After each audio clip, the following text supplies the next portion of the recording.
ಭಾರತದ ಹವಾಮಾನ ಇಲಾಖೆ ಜೂನ್ 30ರವರೆಗೆ ಭಾರತದ ವಿವಿಧ ಭಾಗಗಳಲ್ಲಿ ಭಾರೀ ಮಳೆಯಾಗುವ ಮುನ್ಸೂಚನೆ ನೀಡಿದೆ. ನೈಋತ್ಯ ಮಾನ್ಸೂನ್ ಭಾರತ ವಿವಿಧ ಭಾಗಗಳಲ್ಲಿ ಮುನ್ನಡೆಯುತ್ತಿದ್ದಂತೆ ಶನಿವಾರದವರೆಗೆ ಭಾರತದ ಕೆಲವು ಭಾಗಗಳಲ್ಲಿ ಮಿಂಚು ಸಹಿತ ಗುಡುಗು ಸಹಿತ ಮಳೆಯಾಗುವ ಸಾಧ್ಯತೆ ಇದೆ ಎಂದು ಹವಾಮಾನ ಇಲಾಖೆ ಮುನ್ಸೂಚನೆ ನೀಡಿದೆ.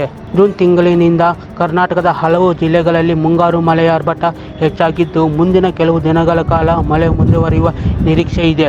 ಭಾರತ ಹವಾಮಾನ ಇಲಾಖೆ ರಾಜ್ಯದ ಹಲವು ಜಿಲ್ಲೆಗಳಿಗೆ ಹಳದಿ ಅಲರ್ಟ್ ಘೋಷಿಸಿದ್ದು, ಭಾರೀ ಮಳೆಯಿಂದ ಅತಿ ಹೆಚ್ಚು ಮಳೆಯಾಗುವ ಎಚ್ಚರಿಕೆ ನೀಡಿದೆ. ಉಡುಪಿ, ದಕ್ಷಿಣ ಕನ್ನಡ, ಉತ್ತರ ಕನ್ನಡ, ಹಾಸನ, ಕೊಡಗು, ಚಿಕ್ಕಮಗಳೂರು, ಶಿವಮೊಗ್ಗ, ಚಿಕ್ಕಬಳ್ಳಾಪುರ, ರಾಮನಗರ, ಚಿತ್ರದುರ್ಗ ಜಿಲ್ಲೆಗಳಿಗೆ ಯೆಲ್ಲೋ ಅಲರ್ಟ್ ನೀಡಲಾಗಿದೆ.